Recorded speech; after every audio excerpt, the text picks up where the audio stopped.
کہ لیلا اور مجنو کو دنیا سے گئے ہوئے بھی 1500 سال گزر گیا ہے، لیکن ابھی اگر ہم کسی کو مجنو بولتے ہیں تو پورے گاؤں والے سمجھ جاتے ہیں کہ اس لڑکے کو کوئی چھیڑ رہا ہے عاشق کہہ کے، جبکہ آپ بھی نہیں جانتے کہ مجنو صاحب کہاں پیدا ہوئے. پتہ ہے آپ میں سے کسی کو؟ نہیں. لیلا کہاں پیدا ہوئی؟ نہیں. اکثر لوگوں کو نہیں پتا، لیکن میرا کہنے کا مقصد یہ کہ عشق میں، محبت میں یہ طاقت ہے کہ 1 صدی سے زیادہ، کئی صدیاں گزرنے کے بعد بھی ان دونوں کا نام اس طرح زندہ ہے، اور صرف مسلمانوں میں ہی نہیں، پوری دنیا کے لوگوں میں، اور صرف بھارت کے لوگوں میں ہی نہیں، ہر ایک رنگ اور زبان کے لوگوں میں کوئی کسی کو لیلا مجنو کہتے تو وہ سمجھ جاتے ہیں کہ محبت کی بات ہو رہی ہے. اب وہ جو مجنو تھا اس کا نام قیس تھا، عرب میں پیدا ہوا. یاد رہے گا آپ کو نام اس کا نام کیا تھا؟ قیس. اور جو لیلا تھی، یہ جو رات ہے نا، رات، عرب کی زبان میں رات کو، اندھیرے کو لیلا کہتے ہیں، لیل. قرآن پاک میں سورت بھی ہے نا لیلۃ القدر کے اوپر، مطلب یہ رات کو، اس کالی چھت کو لیل کہتے ہیں. تو جب لیلا پیدا ہوئی تو اس کا رنگ اتنا کالا تھا، اتنا کالا تھا، اتنا کالا تھا کہ اس کی ماں نے اس کا نام کالی رکھ دیا. مطلب وہ اس کو عربی میں لیلا کہنے لگی.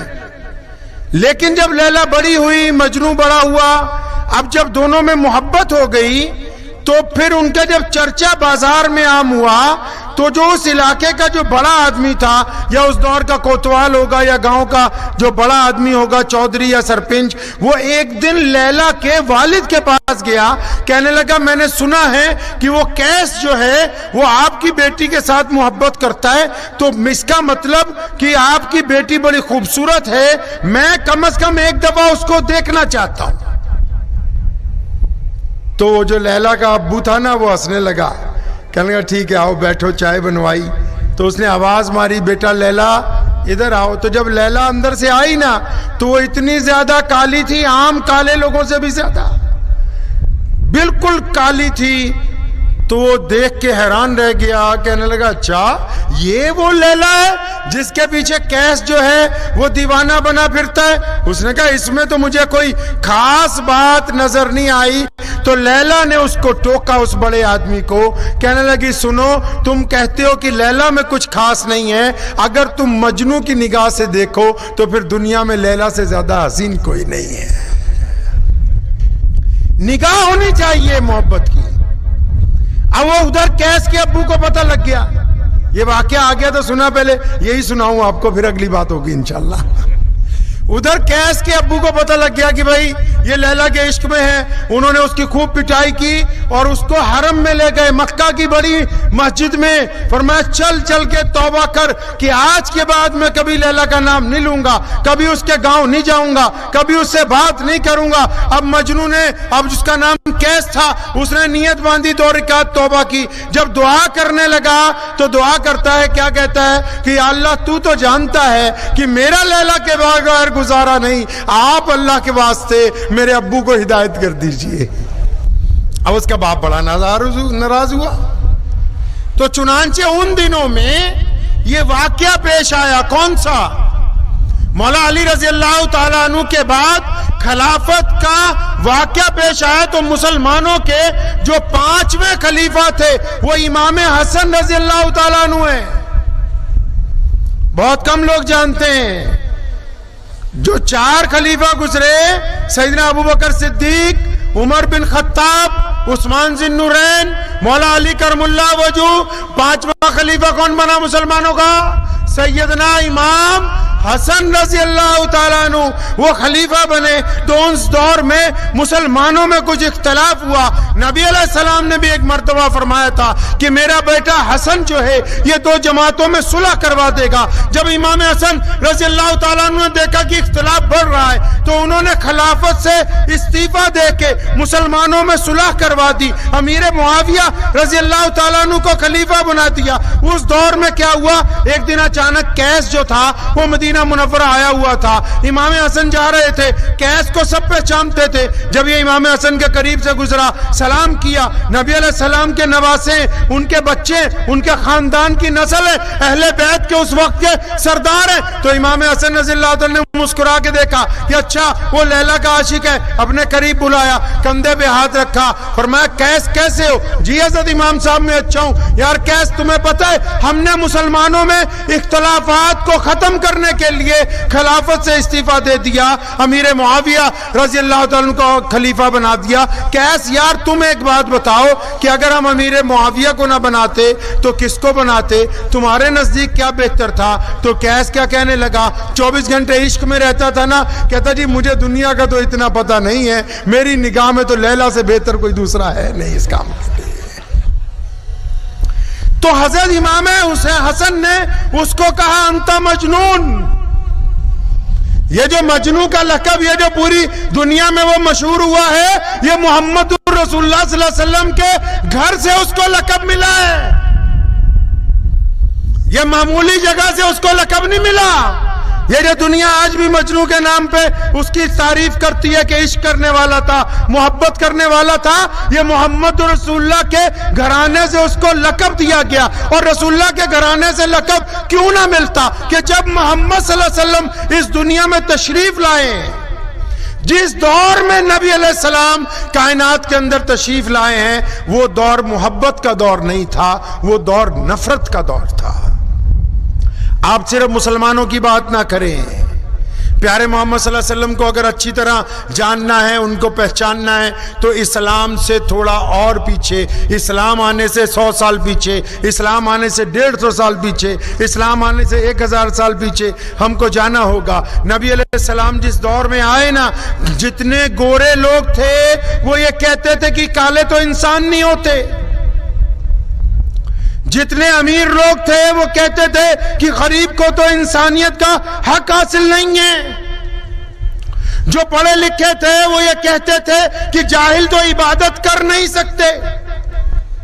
جن کے پاس زیادہ دولت تھی وہ یہ کہتے تھے کہ ہمارے گھر میں بیٹی نہیں ہونی چاہیے, اگر بیٹی پیدا ہو جاتی تھی تو اس کو جا کے زندہ دفن کر دیتے تھے کہ ہم کو کسی کو اپنا داماد بنانا پڑے گا. اگر آپ کو صحیح معنی میں پیارے محمد علیہ السلام کو دیکھنا ہے تو اسلام سے تھوڑا سا پیچھے دیکھنا ہوگا کہ ان کے آنے سے پہلے دنیا کیسی تھی. ان کے آنے سے پہلے کنواں تھا, پانی تھا, 2 رنگ اور نسل کے لوگ پانی نہیں پی سکتے تھے. ان کے آنے سے پہلے کپڑے تھے, لباس تھا, لیکن امیروں کے علاوہ غریب پہن نہیں سکتے تھے. ان کے آنے سے پہلے منڈی میں گائے, بھینس, جانور, بکری یہ چیزیں نہیں منڈیوں میں ہوتی تھی. نہیں, ان کی بجائے مرد, عورتیں ہوتے تھے, بچے ہوتے تھے, بوڑھے ہوتے تھے. ان کی گالیں, ان کے ماتھے گرم سکے سے داغ کر ان کو منڈیوں میں بیچا جاتا تھا. انسانوں کے اندر غلامی تھی ایک دوسرے کو لے کر. اب نبی علیہ السلام تشریف فرما ہوئے, کون آیا ہے دنیا میں؟ ہم سب کے پیارے نبی حضرت محمد رسول اللہ صلی اللہ علیہ وسلم. اب انہوں نے آ کے, اب یہاں ایک بڑی قیمتی گفتگو ہے کہ ساری دنیا میں جتنے نبی آئے, ہمارے محمد صلی اللہ علیہ وسلم سے پہلے ابراہیم علیہ السلام آئے, یعقوب علیہ السلام آئے, سلیمان علیہ السلام آئے, داؤد علیہ السلام آئے, عیسیٰ علیہ السلام آئے, موسیٰ علیہ السلام آئے, یوسف علیہ السلام آئے, یحییٰ علیہ السلام آئے, سلیمان علیہ السلام آئے. کتنے نبی آئے نبی علیہ السلام سے پہلے؟ آدم علیہ السلام سے لے کے محمد رسول اللہ تک کتنے نبی آئے. سب نے بڑی خوبصورت بات کہی کہ آؤ ایک رب کی عبادت کرتے ہیں, آؤ ایک رب کو مانتے ہیں. لیکن ہمارے نبی علیہ السلام جب دنیا میں تشریف لائے تو انہوں نے تمام دنیا کے انسانوں کی دکھتی ہوئی تکلیف کو محسوس کیا.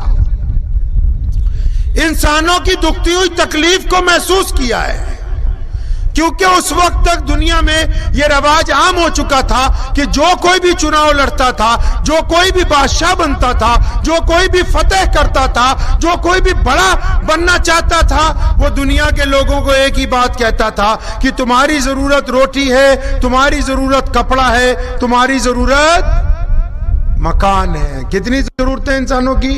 روٹی، کپڑا اور زور سے بولے کتنی ضرورتیں تھیں؟ روٹی، کپڑا اور مکان۔ ساروں نے یہی کہا، لیکن ہمارے نبی، پیارے نبی محمد رسول اللہ صلی اللہ علیہ وسلم نے ان تینوں میں سے کوئی بات نہیں کی ہے۔ ان کی گفتگو میں پہلے یہ تین چیزیں نہیں آئیں۔ انہوں نے انسانوں کی دکھتی ہوئی رگ کو پکڑ لیا، تکلیف کو محسوس کیا کہ انسانوں میں تکلیف کیا ہے، ان کا روگ کیا ہے، ان کی پریشانی کیا ہے، ان کا دکھ کیا ہے، یہ پریشان کیوں رہتے ہیں۔ آپ بھی شاید اس تکلیف کو محسوس کرنے کی کوشش کریں۔ میں آپ کو ذرا دیسی طریقے سے، عام اندازے سے سمجھا دیتا ہوں۔ ہمارے ہاں پنجاب میں جو ہمارے ابو ہوتے ہیں، ان کی جو بہن ہوتی ہے جس کو ہم اردو میں پھپھو بولتے ہیں، ہے نا؟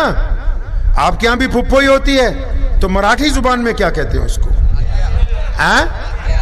اس کے میاں کو کیا کہتے ہیں؟ پھپھو کے میاں کو پھپھا بولتے ہیں۔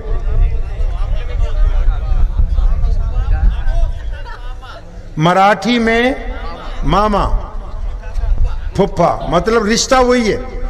ہاں، اب رشتہ وہی ہے۔ اب آپ نے دیکھا ہوگا جب کبھی بھی پھپھا کے سالے یا سالی کی شادی ہوتی ہے تو سب سے پہلے شادی والے دن وہی منہ بنا کے بھاگتا ہے وہاں سے۔ بھاگتا ہے کہ نہیں؟ آپ بھی تو کسی کے پھپھا ہوں گے۔ اب وہ جب پھپھا بھاگ کے اپنے گھر پہنچتا ہے تو اس کی اماں اس سے پوچھتی ہے، بیٹا تمہارے تو سالہ کا شادی ہے، تمہاری سالہار کی شادی ہے، تو تم ناراض ہو کے کیوں آ گئے ہو؟ اپنی بیوی کو وہاں چھوڑ کے ناراض ہو کے کیوں آئے؟